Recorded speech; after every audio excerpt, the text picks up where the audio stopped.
Après ton départ sur cette terre, il n'y aura plus de « Ah, excusez-moi, je vais rentrer, régler certaines choses. » Il n'y aura plus cela.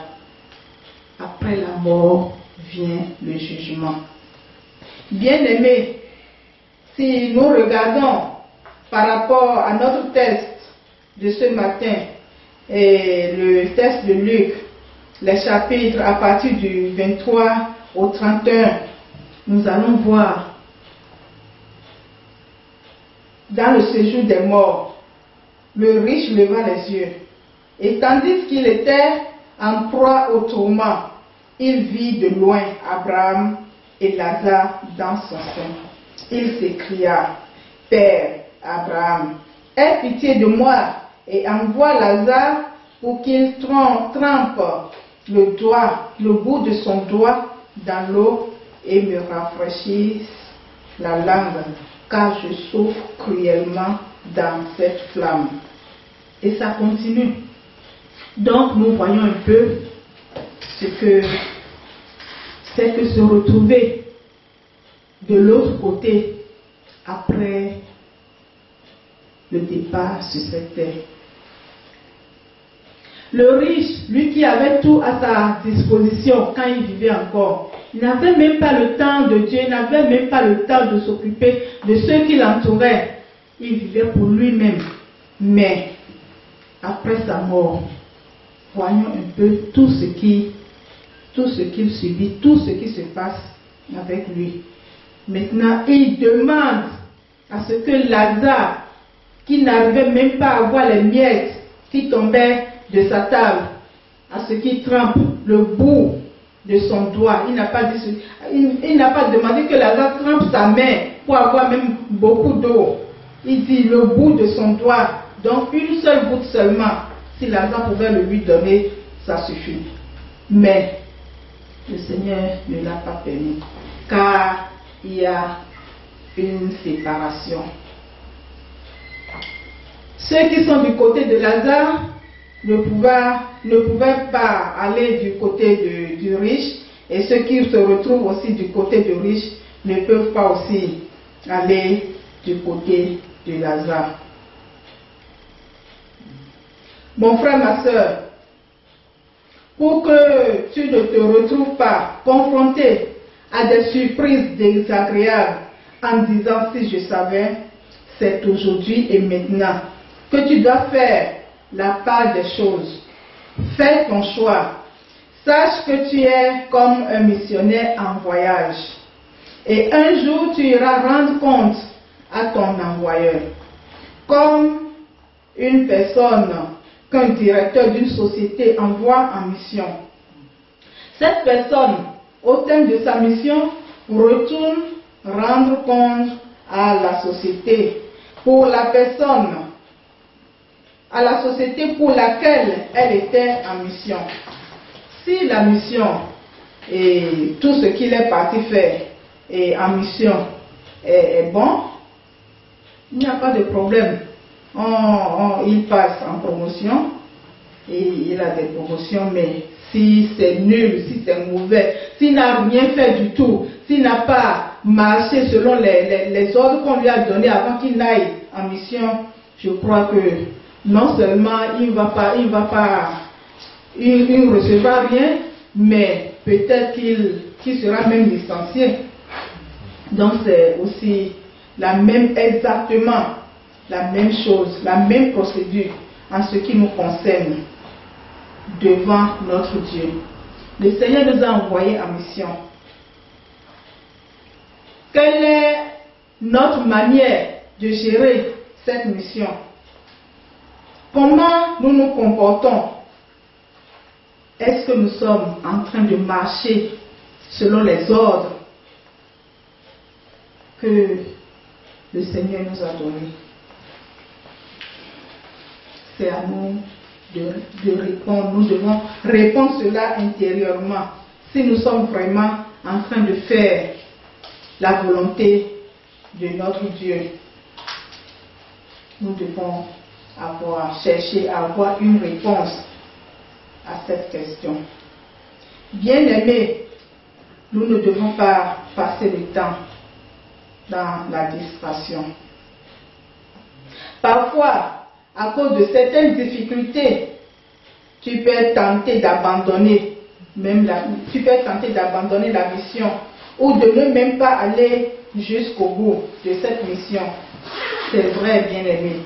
Cela n'a pas été facile pour ceux qui nous ont devancés. De même, cela ne sera pas facile pour nous non plus, pour nous les chrétiens. Le diable, le malin, le rusé, il a décidé de ne pas aller brûler en enfer seul. Et il s'est juré de passer par tous les voies et moyens pour avoir un grand nombre de personnes avec lui. Le diable, dans sa sagesse, dans sa rage, sa colère et sa haine, dans sa méchanceté, va tout faire pour que tu brûles en enfer avec lui. Mais nous avons une bonne nouvelle. C'est que le Seigneur nous a déjà rachetés par son sang à la croix. Le Seigneur a déjà payé le prix pour nous. C'est à nous maintenant de faire l'effort. Le Seigneur a déjà fait le premier pas. C'est à nous maintenant de prendre notre vie au sérieux. Et de l'autre côté, nous devons savoir que le Seigneur Jésus, dans son grand amour, sa miséricorde, nous tend la main. Nous tend sa main d'amour et nous demande de choisir le vrai secours. Est-ce que nous sommes prêts à choisir le secours de Dieu dans notre mission? Nous en avons besoin, bien-aimés.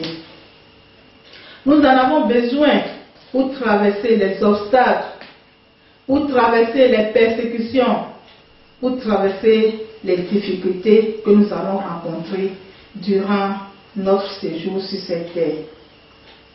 Bien-aimés, saisis maintenant cette main d'amour afin d'entrer dans le repos et dans la gloire de ton Père. Dans la gloire que le Seigneur, notre Dieu, te réserve, car personne ne sait de quoi sera fait le lendemain. Peut-être même tout à l'heure, il sera déjà trop tard. C'est pour cela que je disais que c'est maintenant, que c'est aujourd'hui et maintenant qu'il faut faire un choix.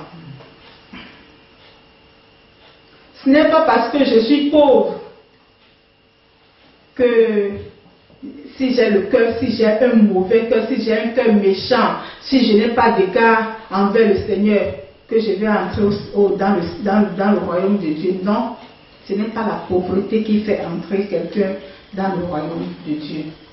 Ce n'est pas non plus la richesse. Tu peux avoir la richesse, tu peux avoir la sagesse, tu peux avoir tout. Si tu ne marches pas dans la volonté de Dieu, le royaume de Dieu sera fermé. Donc c'est à nous de faire le choix. Le Seigneur nous a donné le temps. Le Seigneur nous donne le temps. Et il nous conseille de faire notre choix et de faire le bon choix.